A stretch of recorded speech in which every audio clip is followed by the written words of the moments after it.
اب آج کا میرا موضوع ہے شہادت علی رضی اللہ تعالیٰ عنہ۔ اصل میں حضرت علی رضی اللہ تعالیٰ عنہ کی شہادت بھی اسی الفتنۃ الکبریٰ کا تسلسل ہے۔ وہ جو عبداللہ ابن سبا کا پیدا کردہ عظیم ترین فتنہ تھا، اسی کا ایک نتیجہ حضرت علی کی شہادت بھی ہے، لیکن وہ بات ذرا تفصیل سے سمجھنی ہوگی۔ اور اس کے لیے میں ممنون احسان ہوں، حال ہی میں ایک کتاب چھپی ہے، ڈاکٹر سید رضوان علی ندوی، وہ محقق ہیں تاریخ کے، انہوں نے بڑی تاریخی تحقیق کے بعد جو باتیں بیان کی ہیں وہ میں آپ کے سامنے رکھ رہا ہوں۔ عرب میں جنوب مغرب کی کونے میں، جہاں یہ یمن بھی آباد ہے، اس کے اوپر نجران ہے، اسی علاقے میں یمامہ کا علاقہ کہلاتا ہے۔ یہاں ایک قبیلہ آباد تھا، بنو تمیم۔ یہ جو لوگ تھے بڑے کرخت مزاج، جنگجو، اکھڑ، ضدی، اور جس بات کو ایک دفعہ مان لے اس پر اڑ جانے والے اور مر مٹنے والے۔ یہیں سے فتنہ پہلا اٹھا تھا، سب سے بڑا جو نئے جھوٹے نبی کھڑے ہوئے تھے ان میں سب سے بڑا تو مسیلمہ کذاب تھا، یہی تو علاقہ تھا۔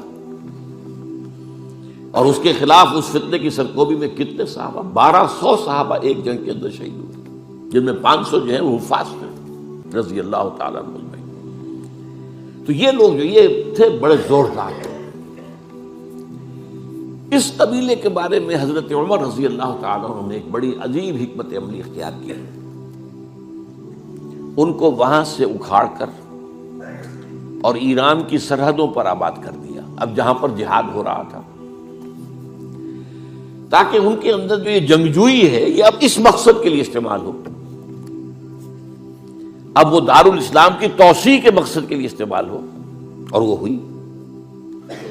حضرت عمر نے 2 چھاؤنیاں بنائی تھی رضی اللہ تعالیٰ، کوفہ اور بصرہ، کیونکہ ظاہر بات ہے کہ اب جو اسلام کا دائرہ پھیل رہا تھا اور اسلامی حکومت پھیل رہی تھی، اور زیادہ تر جو ہے مشرق کی طرف پھیل رہی تھی، ایران اور خراسان وغیرہ کی طرف، تو اب مدینے سے اس کا کنٹرول اتنا آسان نہیں تھا، فاصلہ تھا، تو چھاؤنیاں بنائیں تاکہ یہ اس سرحد کے اوپر یہ موجودہ مرکز رہے یا فوجیں موجود رہیں، کہیں کوئی بغاوت ہو تو اس کو کچلنے کے لیے وہ قوت فوری طور پر دستیاب ہو سکے۔ یہ لوگ ہیں کہ جو عبداللہ ابن سبا کی فتنے سے سب سے زیادہ متاثر ہوئے۔ ان کی مزاج میں وہ کجی تو تھی نا۔ حضرت عمر بھی ان کا جو ایک مضبوط کنٹرول تھا انہیں دبائے رکھا ہے، اور ان کا رخ جو ہے ایک دوسری طرف موڑ کر اس سے اسلام کو فائدہ پہنچایا۔ لیکن اس کے بعد جب فتنہ جو آیا یہ عبداللہ ابن سبا، تو سب سے بڑھ کر یہی لوگ اس کے ماننے والے، اور انہی میں سے وہ لوگ تھے جنہوں نے جانیں بھی دے دی ہیں، جنہیں حضرت علی نے زندہ جلایا ہے، اس لیے کہ وہ کہتے تھے کہ علی خدا ہے۔ اے علی تم خدا ہو، تم ہمیں آگ میں جلا رہے ہو، یہ تو تم ہمارا امتحان لے رہے ہو۔ وَلَنَبْلُوَنَّكُمْ بِشَيْءٍ مِّنَ الْخَوْفِ وَالْجُوعِ وَنَقْصٍ مِّنَ الْأَمْوَالِ وَالْأَنفُسِ وَالثَّمَرَاتِ۔ اب وہ اس آیت کو اپنے اوپر منطبق کر رہے ہیں۔ تو یہ جو کرخت لوگ تھے،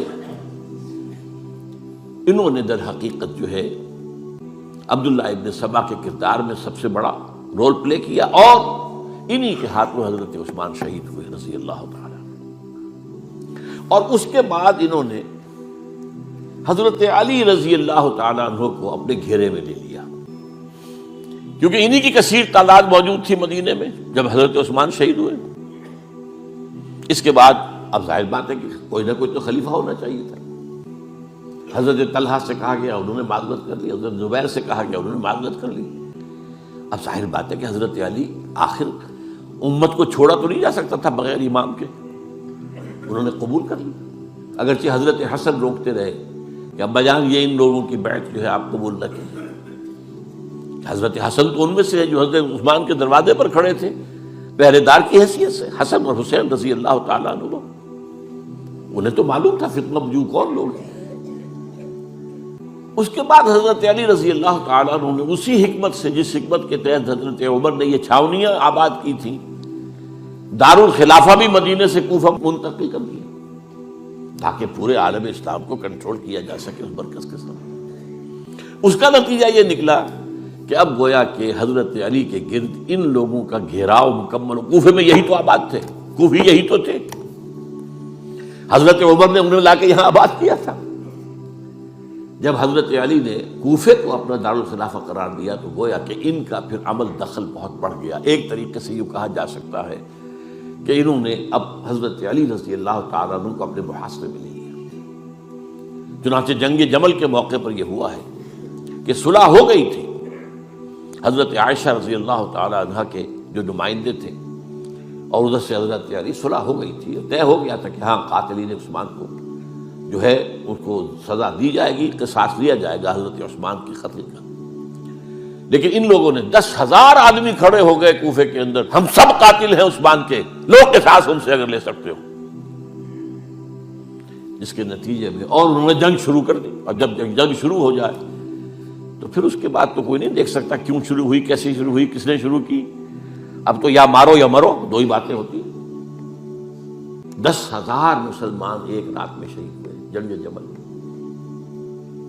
اب اس کے بعد حضرت علی رضی اللہ تعالیٰ عنہ کی خلافت جو ہے حضرت امیر معاویہ نے ماننے سے انکار کر دیا. جب تک قاتلین عثمان کو سزا نہیں دیتے ہم بیعت نہیں کریں گے.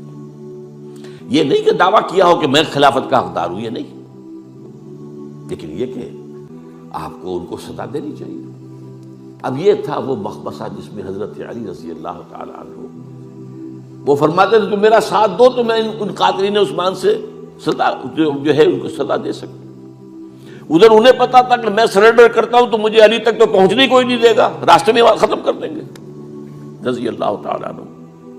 تو یہ پیچ تھا ایک جو ایسا پڑا ہے. اب اس میں جب حضرت معاویہ اور حضرت علی کے مابین فیصلہ کن جنگ ہوئی، جنگ صفین جسے کہتے ہیں، جس میں 70,000 مسلمان ایک دوسرے کی تلواروں، تیروں، نیزوں سے قتل ہوئے. اس موقع پر حضرت معاویہ کی طرف سے ایک آفر آئی. قرآن مجید کو نیزے پر اٹھا کر لوگوں نے کہا کہ یہ خون ریزی بند کر دو، ہم قرآن کا فیصلہ ماننے کو تیار ہیں. حضرت علی دیکھ رہے تھے کہ یہ اصل میں میری فتح کو شکست سے بدلنے کا پروگرام ہے. تقریباً فتح میری ہو چکی ہے، لیکن یہ جو طبقہ تھا یہ انہوں نے کہا نہیں بڑی ٹھیک بات کہہ رہے ہیں، وہ مانیے ان کی بات، جنگ بند کی. انہوں نے ہی یہی لوگ تھے جنہوں نے مجبور کیا حضرت علی کو کہ وہ تحکیم پر رضامند ہو جائے. اس کے بعد تحکیم میں جو معاملہ ہوا، حضرت علی حضرت عبداللہ ابن عباس کو اپنی طرف سے حکم بنانا چاہتے تھے. یہ اڑ گئے نہیں. یہ اڑ جانے والے لوگ، اور یہی اصل قوت تھے، وہاں ساری طاقت کوئی نہیں کی تھی. تو انہوں نے ابو موسیٰ اشعری کو اپنی طرف سے مقررہ، وہ بہت نرم خو آدمی تھے، انہیں برابر. بہرحال جو بھی بات طے ہوئی، اب تاریخ کی روایتوں میں اختلاف ہو سکتا ہے. کہا یہ جاتا ہے کہ طے تو یہ ہوا تھا حکمین کے مابین، ادھر سے ابو موسیٰ اشعری، ادھر سے عمرو بن العاص رضی اللہ تعالی عنہما، کہ آپ اپنے جو کلائنٹ ہیں حضرت علی آپ انہیں معزول کر دیجئے، میں معاویہ کو معزول کر دیتا ہوں، پھر جو ہے مسلمان فیصلہ کر لے کسی اور کی عبادت. انہوں نے کھڑے ہو کے کہہ دیا میں علی کو معزول کرتا ہوں، اور عمرو بن العاص نے کہا کہ میں معاویہ کو قائم کرتا ہوں. اب یہ ہے روایت، واللہ عالم اس میں کتنا سچ ہے کتنا جھوٹ ہے. میں کوئی مورخ نہیں ہوں، میں کوئی تاریخ کا محقق نہیں ہوں. اس کے بعد جو ہے اب یہ لوگ انہوں نے کہا کہ مانیے تحکیم کو،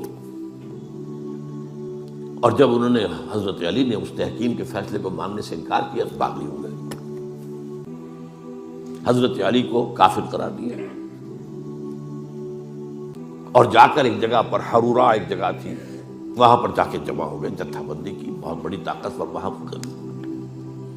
انہوں نے طے کیا کہ علی بھی کافر ہو گیا، معاویہ بھی کافر ہو گیا، عمرو بن العاص بھی کافر ہو گئے، سب کافر ہیں.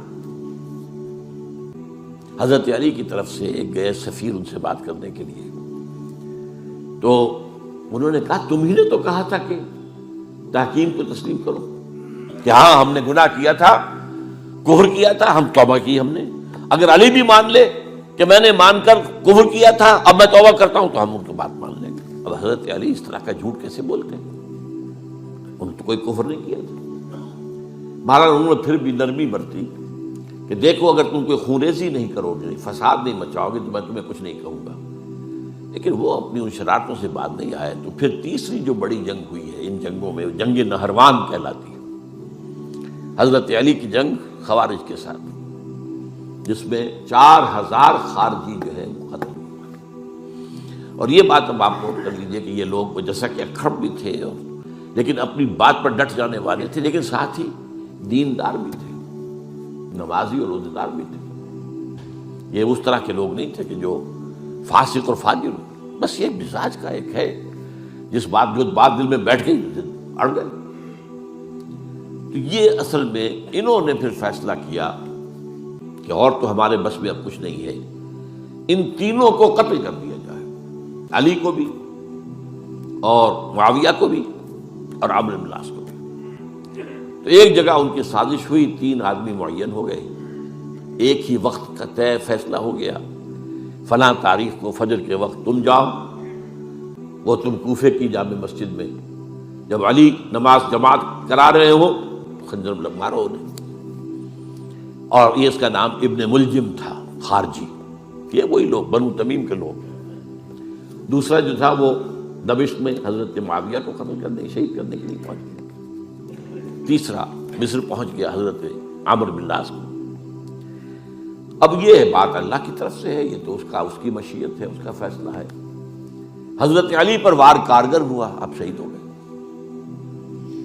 حضرت معاویہ پر وہ وار ذرا اوچھا پڑا، زخمی تو ہوئے لیکن آپ کی جان بچ گئی. عمرو بن العاص اس روز مسجد میں کسی معذوری کی وجہ سے، عذر کی وجہ سے فجر میں آئی نہیں سکی، لہذا حضرت علی کی شہادت ہو گئی. اب یہ ہے اصل پس منظر، کن لوگوں نے کیا شہید، اصل میں وہ سمجھ لینے کی بات ہے. یہ خوارج نے شہید کیا، لیکن خوارج کا فتنہ سبائی فتنے ہی کا آف شوٹ ہے، اسی کے ذیل میں ہے، اسی کی ایک شاخ ہے، اسی کا ایک نتیجہ ہے. یہ خوارج جو ہے بعد میں بھی ان کی مسلسل جو ہے وہ جنگیں رہی ہیں. بہرحال اس صورتحال کو یہ سمجھ لیجئے کہ یہ خلفائے ثلاثہ رضی اللہ تعالی عنہ، حضرت عمر شہید، عثمان شہید، علی شہید. عجیب بات ہے کہ تینوں کا نام عین سے شروع ہوتا ہے، عمر عین سے، عثمان عین سے، علی عین سے. تینوں شہید ہوئے ہیں. لیکن یہ کہ یہ ہے تاریخی پس منظر.